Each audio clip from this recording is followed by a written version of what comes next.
사랑하는 서당중앙교회 믿음의 가족 여러분, 4월 1일 월삭 예배를 주님 앞에 올려드리겠습니다. 오늘의 성경 말씀은 사도행전 4장 1절로부터 12절의 말씀을 가지고 축복의 문을 열어가는 담대한 전도자라라고 한 말씀의 제목으로 오늘 말씀을 함께 나눠보고자 합니다. 오늘 성경 말씀을 보면 예수님의 제자들이 예수님의 복음을 전하는 담대한 역사를 우리에게 잘 소개해주고 있죠. 예루살렘 성전 동편에 보면 미문이라고 하는 아름다운 문이 있었어요. 여기에 태어나면서부터 걷지 못했던 장애인이 구걸하며 40년 동안 살아왔던 곳이 이 성전 미문 앞에서 구걸하며 살아왔던 거지 아니겠습니까? 베드로와 요한이 기도 시간이 되어서 기도하러 가던 중에 이 안진뱅이 거린을 만나게 되어져요. 베드로의 마음에 감동이 찾아오죠. 나는 은과 금은 없지만 예수님의 이름의 권세로 명하노니 일어나 걸으라 선포하자. 40년 동안 걷지 못했던 거지가 일어나 걷기도 하고 뛰기도 하고 주님께 영광을 돌리는 놀라운 역사를 우리에게 잘 보여주고 있어요. 그런데 이 모습을 많은 구경꾼들이 구경하게 되지 않습니까? 얼마나 놀라운 장면입니까? 모든 사람들이 베드로와 요한을 주목할 때 베드로와 요한은 그 시간을 어떠한 시간으로 받아들이고 있느냐로 말하면 예수님의 그 복음을 전하는 시간으로 받아들이고 있는 모습을 성경은 우리에게 소개해주고 있죠. 하나님께 가야 할 영광을 가로채는 것은 마디가 하는 일이에요. 그런데 초대교회에 일어난 박해는 외부의 사람이라든지 아니면 불신자들이 교회를 박해한 것이 아니에요.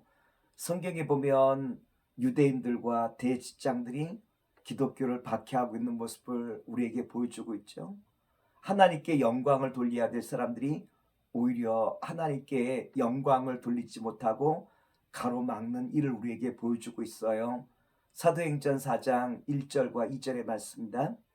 사도들이 백성에게 말할 때 제사장들과 성전 맡은 자와 사두개인들이 이르러 예수 안에 죽은 자의 부활이 있다고 백성을 가르치고 전함을 싫어하여.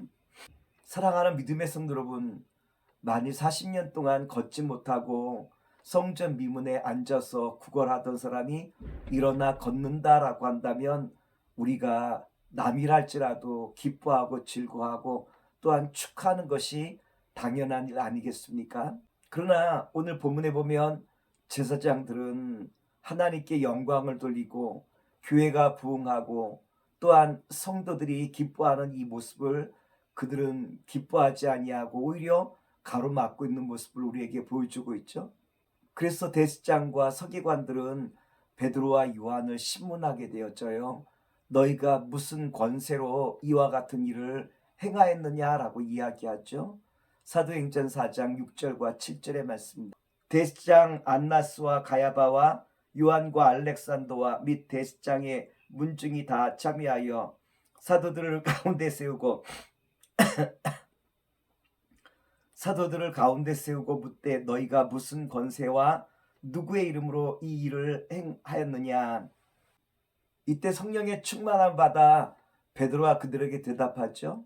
첫째는 나사렛 예수 그리스도의 이름으로 이 병자가 고침받아 걷게 되어 너희 앞에 서 있다라고 선포하시죠. 사도행전 4장 10절의 말씀입니다. 너희와 모든 이스라엘 백성들은 알라.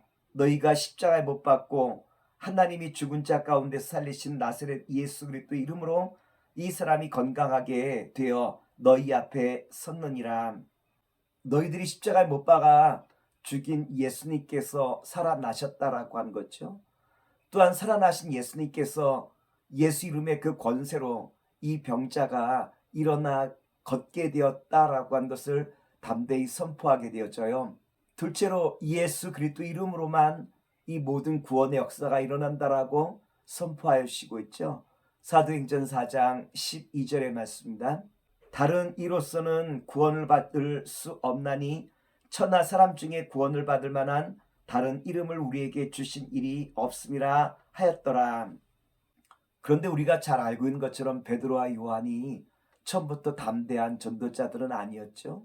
우리가 잘 알고 있는 것처럼 예수님께서 십자가에 못 박히셨을 때 모든 제자들은 뿔뿔이 터져 도망가고 숨기 바빴던 것이 제자들의 모습 아니겠습니까? 그런데 이토록 담대히 살아계신 예수를 선포하게 되어지고 예수 그리스도의 이름으로 이 모든 역사가 일어나게 되었다는 것을 담대히 선포할 수 있었던 능력은 어디서부터 찾아오는 것일까요? 우리가 예수님의 뒤를 따르는 것을 가리켜 제자의 길을 걷는다라고 이야기해요. 그런데 우리가 제자의 길을 걷노라 하면 반드시 따라오는 것이 있는데 주님께서 끊임없이 우리를 광야로 또한 벼랑 끝으로 인도하실 때가 참 많이 있죠. 왜 주님께서는 주님의 자녀들을 벼랑 끝으로 광야로 인도하시는 이유가 어디 있겠습니까? 주님께서 성도를 벼랑 끝으로 인도하신 이유는 벼랑 끝이라든지 아니면 광야라고 한 것은 오직 주님만을 바라보고 주님만을 의지하는 바로 그 자리가 광야와 벼랑 끝 아니겠습니까? 주님께서는 벼랑 끝에서 우리 믿음의 성도들이 이제는 문제에 집중하는 것이 아니라 문제보다 더 크신 주님의 그 능력을 바라보고 집중하라라고 하는 의미에서 우리를 광야와 벼랑 끝으로 인도하셔서 오직 주님을 바라보고 의지하게 하시는 훈련을 통하여 성령의 충만한 자로 변화시키는 기적을 우리에게 잘 보여주고 있지 않습니까? 베드로와 요한이 마가의 다락방에서 성령을 체험하고 난 다음에 저들의 삶이 바뀌죠. 지금까지는 문제를 집중하였다고 한다면 성령 체험 이후에 그들은 문제보다는 문제를 능히 이기시는 주님의 그 능력과 권세를 바라보고 집중함으로 말미암아 그들은 어떠한 자리 또한 어떠한 환경 속에서도 주님의 이름을 담대히 선포하는 능력 있는 주님의 자녀와 백성이 될 수 있었다라고 하는 거예요. 참으로 2년여 동안 우리 사당중앙교회와 이 땅 모든 교회와 성도들이 얼마나 많은 어려움을 겪었습니까? 주님께서 우리를 이 많은 어려움을 겪게 하신 이유가 어디 있겠습니까? 벼랑 끝으로 때로는 광야로 우리를 내모신 목적이 있다면 문제보다 더 크신 주님의 그 능력을 바라보며 이제는 주님의 그 능력을 의지하여 나가라고 하신 주님께서 우리를 향하신 말씀이라고 볼 수 있지 않겠습니까? 이제 4월을 맞이하게 되어져요.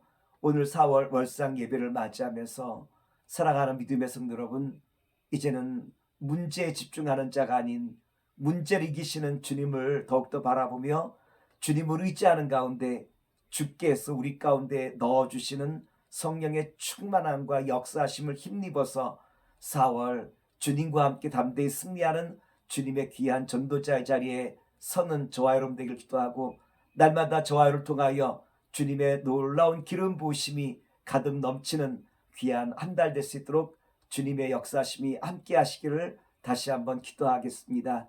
좋으신 아버지 하나님, 오늘 주신 말씀 의지하여 4월 달도 담대한 주님의 전도자가 되어 날마다 주님의 놀라운 기름 부으심을 감당할 수 있는 주님의 신실한 자녀와 백성으로 삼아 주시옵소서.